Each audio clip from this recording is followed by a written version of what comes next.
ಇದು ಸಾಂಬಾರು ಬುತ್ತಿ ಅಂತ ಹೇಳಿರಿ. ಈ ಸಾಂಬಾರು ಬುತ್ತಿ ಭಾಳ ಟೇಸ್ಟ್ ಬರ್ತೈತಿ ಮತ್ತು ಯಾವ ಥರ ಮಾಡೋದು ಅಂತಲೂ ಹೇಳ್ಕೊಟ್ಬಿಡ್ತೀನಿ. ಬನ್ನಿ ಪಟಾಪಟ್ ಅಂತ ನೋಡ್ಕೊಂಬರೋಣ. ಹಾಯ್ ಫ್ರೆಂಡ್ಸ್, ಹೇಗಿದ್ದೀರಾ? ಚೆನ್ನಾಗಿದ್ದೀರಾ? ನಾನು ಚೆನ್ನಾಗಿದ್ದೀನಿ, ನೀವು ಚೆನ್ನಾಗಿದ್ದೀರಾ? ಇಲ್ಲಂತೂ ಸಿಕ್ಕಾಪಟ್ಟೆ ಮಳೆ ಇದೆ ಫ್ರೆಂಡ್ಸ್. ಅಲ್ಲಿ ಮಳೆ ಇದ್ದರೆ ಕಮೆಂಟ್ ಬಾಕ್ಸಲ್ಲಿ ಹೇಳ್ರಿ.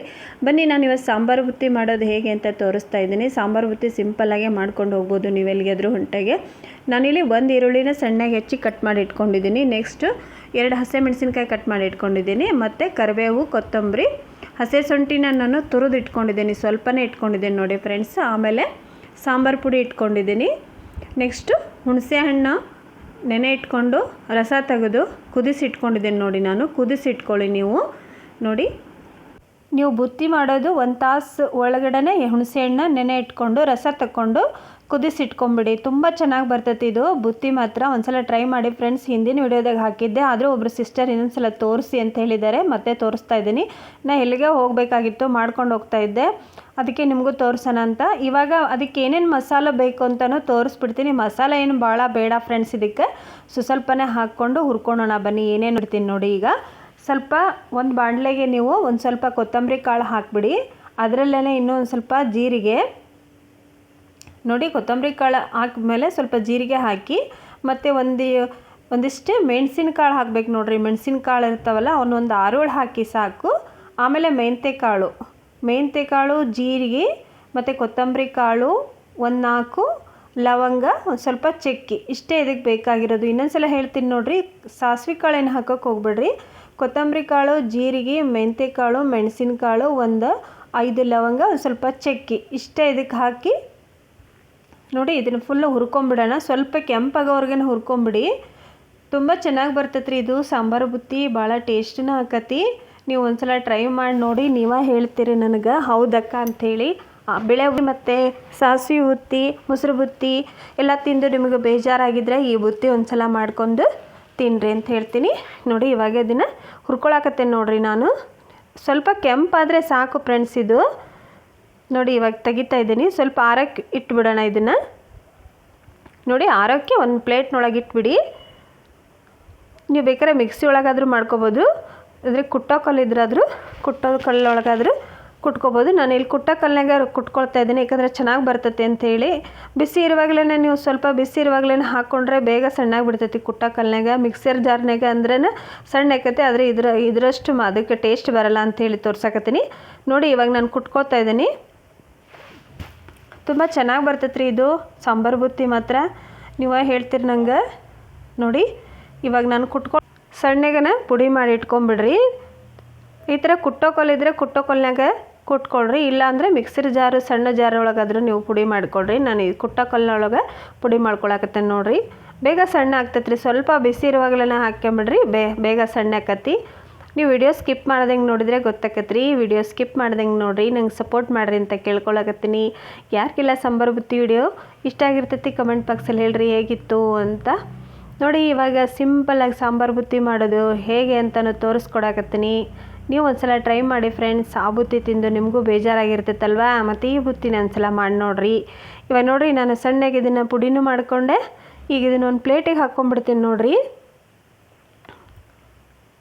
ನೀವು ಜಾಸ್ತಿ ಜನ ಇದ್ದರೆ ನೀವು ಇದೇ ಸಾಮಾನು ಡಬಲ್ ಹಾಕ್ಕೊಳ್ರಿ. ನಾನು 3 ಜನಕ್ಕಾಗೋಷ್ಟು ಅಷ್ಟೇ ಮಾಡ್ತಾ ಇರೋದ್ರಿಂದ ಸ್ವಲ್ಪನೇ ಹಾಕಿ ತೋರ್ಸಕತ್ತೀನಿ. ಈ ಪುಡಿ ಮಾಡಿ ಇಟ್ಕೊಳ್ರಿ ನೀವು ಫ್ರೆಂಡ್ಸ್, ಏನೂ ಆಗೋದಿಲ್ಲ. ನಿಮಗೆ ಸಾಂಬಾರು ಬುತ್ತಿ ಮಾಡ್ಕೋಬೇಕು ಅಂದಾಗ ನೀವು ಇದನ್ನು ಪುಡಿನ ಹಾಕ್ಕೊಂಡು ಮಾಡ್ಕೋಬೋದು. ಸ್ವಲ್ಪ ಜಾಸ್ತಿನೇ ಮಾಡಿ ಇಟ್ಕೊಂಡ್ರೆ ಅದೇನು ಕೆಡೋದಿಲ್ಲ. ಹಾಗಾಗಿ ನೀವು ಜಾಸ್ತಿನೂ ಮಾಡಿ ಇಟ್ಕೊಳ್ರಿ ನೋಡಿ. ಇವಾಗ ಸಾಂಬಾರು ಬುತ್ತಿ ಪೌಡ್ರು ರೆಡಿ ಆಯಿತು. ಇವಾಗ ಹೇಗೆ ಮಾಡೋದು ಅಂತಲೂ ತೋರಿಸ್ತೀನಿ. ಇದೇ ಬಾಣಲೆಯಲ್ಲಿ ನಾನು ಸ್ವಲ್ಪ ಎಣ್ಣೆ ಹಾಕಿ ಕಾಯಕ್ಕೆ ಇಟ್ಕೊಂಡಿದ್ದೆ ನೋಡಿ. ಎಣ್ಣೆ ಹಾಕಿ ಕಾಯಕ್ಕೆ ಇಟ್ಬಿಡೋಣ. ನೀವು ಈರುಳ್ಳಿ ಬೇಡ ಅಂದರೆ ಸ್ಕಿಪ್ ಮಾಡ್ಕೊಳ್ರಿ. ಬೇಕಾದರೆ ಈರುಳ್ಳಿ ಬೇಕು ಅನ್ನೋದಾದರೆ ಹಾಕ್ಕೊಳ್ರಿ. ನಾನು ಈರುಳ್ಳಿ ಹಾಕಿ ತೋರ್ಸಕತ್ತೀನಿ, ಏಕೆಂದರೆ ಈರುಳ್ಳಿ ಹಾಕಿದರೆ ಟೇಸ್ಟ್ ಬರ್ತೈತೆ ರೀ ಬುತ್ತಿ. ಆದರೆ ಒಂದು ದಿವಸ ಮಾತ್ರ ತಿನ್ಬೋದು. ಈರುಳ್ಳಿ ಹಾಕ್ದಂಗೆ ನೀವು ಎಲ್ಲಿಗಾದರೂ ಹೊಂಟ್ರೆ ಮಾಡ್ಕೊಂಡು ಹೋಗೋದು, ಬರೀ ಬೆಳ್ಳುಳ್ಳಿ ಅಷ್ಟೇ ಹಾಕ್ಕೋಬೋದು ನೋಡಿ. ಇವಾಗ ನಾನು ಬೆಳ್ಳುಳ್ಳಿನ ಸಣ್ಣಗೆ ಕಟ್ ಮಾಡಿ ಇಟ್ಕೊಂಡಿದ್ದೆ ಅಲ್ಲಿ. ಇವಾಗ ಶೇಂಗಾ ಕಾಳು ಹಾಕಿ ಫ್ರೈ ಮಾಡ್ಕೊಳಕತ್ತೀನಿ. ಶೇಂಗಾ ಕಾಳು ಸ್ವಲ್ಪ ಕೆಂಪಾದರೆ ಸಾಕು ನೋಡಿ. ಇವಾಗ ಎಣ್ಣೆಗೆ ನಾನು ಶೇಂಗಾ ಕಾಳು ಹಾಕಿ ಫ್ರೈ ಮಾಡಿಕೊಂಡೆ. ಈ ಥರ ಕೆಂಪಾದರೆ ಸಾಕು ಫ್ರೆಂಡ್ಸ್. ಭಾಳ ಹೊತ್ತನ ಬಿಡಬೇಡ್ರಿ, ಯಾಕಂದರೆ ಒತ್ತು ಬಿಡ್ತಾವೆ ಶೇಂಗಾ ಕಾಳು, ಟೇಸ್ಟ್ ಆಗೋಲ್ಲ ಬುತ್ತಿ. ಈಗ ಇದಕ್ಕೆ ನಾನು ಸ್ವಲ್ಪ ಸಾಸ್ವೆ ಕಾಳು ಹಾಕ್ಕೊಳಕತ್ತೇನೆ ನೋಡಿರಿ. ಜೀರಿಗೆ ಏನು ಹಾಕಂಗಿಲ್ಲ, ಯಾಕಂದ್ರೆ ಜೀರಿಗೆದು ಪುಡಿ ಮಾಡಿರ್ತಲ್ಲ ರೀ, ಅದಕ್ಕೆ ಸಾಸ್ವೆ ಕಾಳು ಅಷ್ಟೇ ಹಾಕಿ ಸಣ್ಣಗೆ ಹೆಚ್ಚಿಟ್ಕೊಂಡಂಥ ಬೆಳ್ಳುಳ್ಳಿ ಮತ್ತು ಮೆಣಸಿನ್ಕಾಯಿ ಭಾಳ ಸಣ್ಣಗೆ ಹೆಚ್ಚಿರಿ, ದೊಡ್ಡಗೆ ಹೆಚ್ಚಕ್ಕೆ ಹೋಗ್ಬೇಡ್ರಿ, ಟೇಸ್ಟ್ ಆಗೋಲ್ಲ. ಯಾಕಂದರೆ ಉಂಡೆ ಕಟ್ಟೋವಾಗ ಸರಿ ಅನ್ಸಲ್ಲ. ಬೆಳ್ಳುಳ್ಳಿ ಮತ್ತು ಮೆಣಸಿನ್ಕಾಯಿ ಮತ್ತು ಈರುಳ್ಳಿ ಇಷ್ಟು ಹಾಕ್ಕೊಳಕತ್ತೀನಿ. ಈರುಳ್ಳಿನೂ ಸಣ್ಣಗೆ ಹೆಚ್ಚಿಟ್ಕೋಬೇಕು ನೀವು. ಬೇಡ ಅಂದರೆ ಈರುಳ್ಳಿ ಸ್ಕಿಪ್ ಮಾಡಿರಿ ನೀವು. ನೋಡಿ ಇವಾಗ ಕರಿಬೇವು ಹಾಕ್ಕೊತಿದ್ದೀನಿ. ಕೊತ್ತಂಬರಿನ ಲಾಸ್ಟಿಗೆ ಹಾಕ್ಕೊಳ್ಳೋಣ.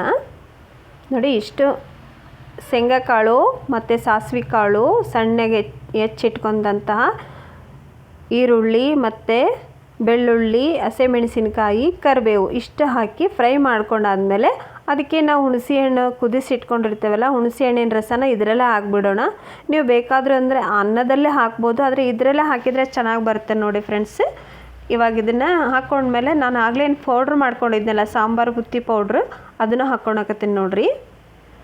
ಮತ್ತು MTR sambar powder, MTR sambar ಪೌಡ್ರೇ ತೊಗೊಂಡಿದ್ದೀನಿ. ನೀವು ನಿಮ್ಮ ಮನೇಲಿ ಆ ಸಾಂಬಾರು ಪೌಡ್ರ್ ಇತ್ತಲ್ಲ, ಅದನ್ನು ಬೇಕಾದರೂ ಹಾಕ್ಕೋಬೋದು. ಏನಾದರೂ ಡೌಟ್ ಇದ್ದರೆ ಕಮೆಂಟ್ ಬಾಕ್ಸಲ್ಲಿ ಕೇಳಿ ಫ್ರೆಂಡ್ಸ್, ರಿಪ್ಲೈ ಕೊಡ್ತೀನಿ.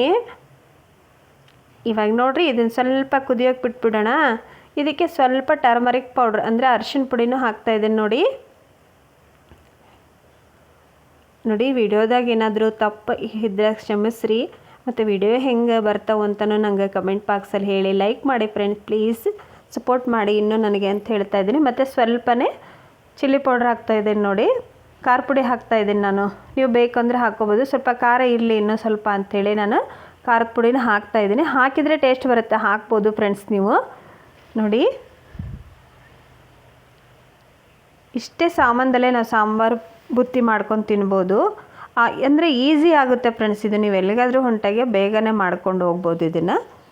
ಇವಾಗ ನೋಡಿರಿ, ಈ ಕಡೆ ರೈಸ್ ರೆಡಿ ಮಾಡಿಟ್ಟಿದ್ದೆ ನಾನು. ರೈಸ್ ಐತಲ್ರಿ, ಅನ್ನನ ನೀವು ಸ್ವಲ್ಪ ಮುದ್ದೆ ಟೈಪ ಮಾಡಿಟ್ಕೊಳ್ರಿ, ಯಾಕಂದರೆ ಉಂಡೆ ಕಟ್ಟೋಕ್ಕೆ ಟೇಸ್ಟ್ ಆಗುತ್ತೆ. ನೀವು ಉಂಡೆ ಕಟ್ಟಲ್ಲ ಅನ್ನೋರಾದರೆ ಬೇಕಾದ್ರೆ ಉದುರಾಗಿ ಮಾಡ್ಕೊಬೋದು. ನಾನು ಸ್ವಲ್ಪ ಮುದ್ದೆ ಟೈಪ್ ಮಾಡಿಟ್ಟಿದ್ದೆ ಕುಕ್ಕರ್ನಾಗ. ಇವಾಗ ಇದಕ್ಕೆ ನಾವು ಆಗ್ಲೇನು ಮಾಡಿಟ್ಕೊಂಡಿದ್ದೇವಲ್ಲ, ಅದನ್ನ ಸಾಂಬಾರು ಬುತ್ತಿ ಮಸಾಲನ ಹಾಕ್ಕೊಳಕತ್ತೇನೆ ನೋಡಿರಿ. ಇನ್ನೊಂದು ಸಲ ಹೇಳ್ತೀನಿ ನೋಡಿ ಫ್ರೆಂಡ್ಸ್, ನಾನು ಸಾಂಬಾರು ಬುತ್ತಿ ಮಾಡೋಕ್ಕೆ ಒಂದು ಈರುಳ್ಳಿ ಸಣ್ಣಗೆ ಹೆಚ್ಚಿಟ್ಕೊಂಡಿದ್ದೆ, ಮತ್ತು MTR ಸಾಂಬಾರು ಪೌಡ್ರ್ ತೊಗೊಂಡಿದ್ದೀನಿ, ಹುಣಸೆ ಹಣ್ಣಿನ ರಸ ಮತ್ತು ಹಸಿಮೆಣಸಿನ್ಕಾಯಿ ಸಣ್ಣಗೆ ಹೆಚ್ಚಿಟ್ಕೊಂಡಿದ್ದೆ, ಮತ್ತು ಬೆಳ್ಳುಳ್ಳಿನೂ ಸಣ್ಣಗೆ ಹೆಚ್ಚಿಟ್ಕೊಂಡಿದ್ದೆ, ಮತ್ತು ಶುಂಠಿ ತುರಿದಿಟ್ಕೊಂಡಿದ್ದೆ ನಾನು. ಜಜ್ಜಿ ಹಾಕ್ಕೊಳ್ಳೋದೇನಂತ ತುರಿದಿಟ್ಕೊಂಡಿದ್ದೇನೆ, ನೀವು ಬೇಕಾದ್ರೆ ಜಜ್ಜಿ ಹಾಕ್ಕೋಬೋದು. ನೋಡಿ ಇವಾಗ ಮಸಾಲೆ ಹಾಕಿ ಫ್ರೈ ಮಾಡ್ಕೊತಾ ಇದ್ದೇನೆ ನೋಡಿ ಅನ್ನಕ್ಕೆ. ಫುಲ್ಲು ಎಲ್ಲ ಕಡೆನೂ ನೀವು ಕಲಿಸ್ಕೊಂಬಿಡಿ ಅನ್ನನ. ಇದಕ್ಕೆ ಭಾಳ ಟೇಸ್ಟ್ ಬರ್ತೈತೆ ರೀ. ಇದು ಸಾಂಬಾರು ಬುತ್ತಿ ಐತಲ್ರಿ, ನಮ್ಮ ಸಿಸ್ಟರ್ ಊರಿಗೆ ನಾನು ಹೊಂಟೆ ಅಂದರೆ ನಂಗೆ ಈ ಬುತ್ತಿ ಮಾಡ್ಕೊಂಬ ಅಂತ ಹೇಳ್ತಾರೆ ಅವರು. ಭಾಳ ರುಚಿ ಬರ್ತೈತೆ ರೀ ಇದು. ಎಲ್ಲ ಸಾಂಬಾರು ಪುಡಿ ಹಾಕಿ ಮಾಡಿರ್ತೇವಲ್ಲ, ತುಂಬ ಟೇಸ್ಟೂ ಬರ್ತೈತಿ ಇದು. ನೀವು ಬೇಕಾದ್ರೆ ಒಂದ್ಸಲ ಟ್ರೈ ಮಾಡಿ ನೋಡಿ ಫ್ರೆಂಡ್ಸ್. ನೀವು ಟ್ರೈ ಮಾಡಿಂದ ನಂಗೆ ಹೇಳ್ತೀರ ಹೌದಕ್ಕ ಅಂತೇಳಿ. ನೋಡಿ ಈ ಥರ ಎಲ್ಲ ಮಿಕ್ಸ್ ಮಾಡ್ಕೊಳ್ಳಿ. ಸ್ವಲ್ಪ ಒಗ್ಗರಣೆ ಜಾಸ್ತಿನೇ ಮಾಡ್ಕೋಬೇಕು ಫ್ರೆಂಡ್ಸ್, ಯಾಕಂದರೆ ತುಂಬ ಒಗ್ಗರಣೆ ಹಿಡಿಯುತ್ತೆ ಇದು ಅನ್ನ. ನೋಡಿ ಇವಾಗ ನಾವು ಹೆಂಗೆ ಸಾಸಿವೆ ಬುತ್ತಿಗೆ ಹಾಕಿ ಕಲಿಸ್ತೇವಲ್ಲ, ಅದೇ ಥರನೇ ಕಲಿಸ್ಕೋಬೇಕು ನೋಡಿ. ಈಗ ಲಾಸ್ಟಿಗೆ ಕೊತ್ತಂಬರಿ ಇದ್ರ ಮೇಲೆ ಹಾಕಿ ಕಲಿಸ್ತಾ ಇದ್ದೀನಿ ನೋಡಿ. ನಾವು ಒಗ್ಗರಣೆಯಲ್ಲಿ ಕೊತ್ತಂಬರಿ ಹಾಕ್ಬಿಡಿ, ಲಾಸ್ಟಿಗೆ ಈ ಥರ ಹಾಕಿ ಕಲಿಸ್ಬಿಡಿ ನೋಡಿ. ನಮ್ಮ ಅಂಟಿಯರು ಹೇಳ್ಕೊಟ್ಟಾರೆ ಇದನ್ನು. ನಾವು ಗಂಡು ಮನೆಗೆ ಬಂದ ಮೇಲೆ ಈ ಬುತ್ತಿದು ನನಗೂ ಗೊತ್ತಿರಲಿಲ್ಲ. ಅವರು ನಂಗೆ ಜಾಸ್ತಿ ಬಂದಾಗ ಮಾಡ್ಕೊಂಡು ಬರ್ತಿದ್ರು. ಅದು ಯಾವ ಥರ ಮಾಡೋದು ಅಂತ ನಾನು ಅವ್ರ ಕಡೆ ಹೇಳಿ ಕಲ್ತ್ಕೊಂಡು ಮಾಡ್ತೀನಿ. ತುಂಬ ಚೆನ್ನಾಗಿ ಬರುತ್ತೆ, ನನಗೂ ತುಂಬ ಇಷ್ಟ ಈ ಬುತ್ತಿ. ನಿಮಗೆ ಆ ಬುತ್ತಿ ಮಾಡಿಕೊಂಡು ತಿಂದು ಬೇಜಾರಾದಾಗ ಈ ಬುತ್ತಿ ಮಾಡ್ಕೊಳ್ರಿ ಅಂತ ತೋರ್ಸಾಕತ್ತೀನಿ. ಒಬ್ಬರಿಗೆ ಹುಷಾರಿದ್ದಿಲ್ಲ, ನಾನು ನೋಡೋಕೆ ಹೋಗ್ಬೇಕಾಗಿತ್ತು, ಈ ಬುತ್ತಿ ಮಾಡ್ಕೊಂಡು ಹೊಂಟಿದ್ದೆ. ನಿಮಗೆ ಇನ್ನೊಂದು ಸಲ ಹೇಳ್ರಿ ಅಂತ ಹೇಳಿದರು, ಅದಕ್ಕೆ ನೆನಪಾಯಿತು, ಈ ಬುತ್ತಿನ ತೋರ್ಸಾಕತ್ತೀನಿ. ಮತ್ತು ಇನ್ಯಾಕೆ ತಡ, ನೀವು ಒಂದು ಸಲ ಮಾಡಿರಿ ಅಂತ ಹೇಳ್ತೀನಿ. ಲಾಸ್ಟಿಗೆ ಇದಕ್ಕೆ ಸ್ವಲ್ಪನೇ ಕುರ್ಶಾಣಿ ಪುಡಿ ಹಾಕ್ಬೇಕು ನೋಡಿರಿ, ಅಂದರೆ ಗುರಾಳ್ ಪುಡಿ ಹಾಕ್ಬೇಕು ನೋಡಿರಿ. ನೋಡಿ ಇವಾಗ ಗುರಾಳ್ ಪುಡಿ ಹಾಕ್ಕೊಂಡು ನೀಟಾಗಿ ಇನ್ನೊಂದು ಸಲ ಎಲ್ಲದನ್ನು ಬುತ್ತಿನ ಕಲಿಸ್ಕೊಂಡ್ಬಿಡಿ. ನೀವು ಉಂಡೆ ಬೇಕಾದರೆ ಉಂಡೆನೂ ಕಟ್ಕೋಬೋದು, ಹಾಗೆ ಬೇಕಾದರೆ ಹಾಗೇನೂ ತಿನ್ಬೋದು. ನಾನಿಲ್ಲಿ ಉಂಡೆ ಕಟ್ಟಿ ತೋರಿಸ್ತೀನಿ ನಿಮಗೆ. ನೋಡಿ ತುಂಬ ಚೆನ್ನಾಗಿ ಬರ್ತೈತೆ ರೀ ಇದು. ಟ್ರೈ ಮಾಡಿ ನೋಡಿ ಫ್ರೆಂಡ್ಸ್ ಒಂದು ಸಲ, ನೀವೇ ಹೇಳ್ತೀರಿ. ಇವಾಗ ನೋಡಿರಿ ಉಂಡೆ ಕಟ್ಟಿ ತೋರ್ಸಾಕತ್ತೀನಿ ನಾನು ಸಾಂಬಾರು ಬುತ್ತಿನ. ನೋಡಿರಿ ಎಷ್ಟು ಸಿಂಪಲ್ಲಾಗಿ ಮಾಡ್ಕೋಬೋದು ನಾವು ಈ ಬುತ್ತಿನ ಅಲ್ವೇನ್ರಿ. ನೀವು ಸಾಂಬಾರು ಪುಡಿನ ಬೇಕಾದ್ರೆ ಜಾಸ್ತಿ ಮಾಡಿ ಇಟ್ಕೊಳ್ರಿ, ನಿಮಗೆ ಬೇಕಾದಾಗ ನೀವು ಸಾಂಬಾರು ಬುತ್ತಿನ ಮಾಡ್ಕೊಂಡು ತಿನ್ಬೋದು. ನೋಡಿ ಈ ಥರ ನಾನು ಉಂಡೆ ಕಟ್ಟಿಟ್ಕೊತಾ ಇದ್ದೀನಿ. ಎಲ್ಲವನ್ನು ಬಾಕ್ಸಿಗೆ ಹಾಕಿ ಇಟ್ಕೋಬೇಕಲ್ಲ, ಅದಕ್ಕೆ ಉಂಡೆನೇ ಕಟ್ತಾಯಿದ್ದೆ. ನೋಡಿ ಇದರಲ್ಲಿ ಏನಿಲ್ಲ ಅಂದರೆ 8 ಉಂಡೆ ಆಗುತ್ತೇನೋ ಫ್ರೆಂಡ್ಸ್, ನೋಡೋಣ.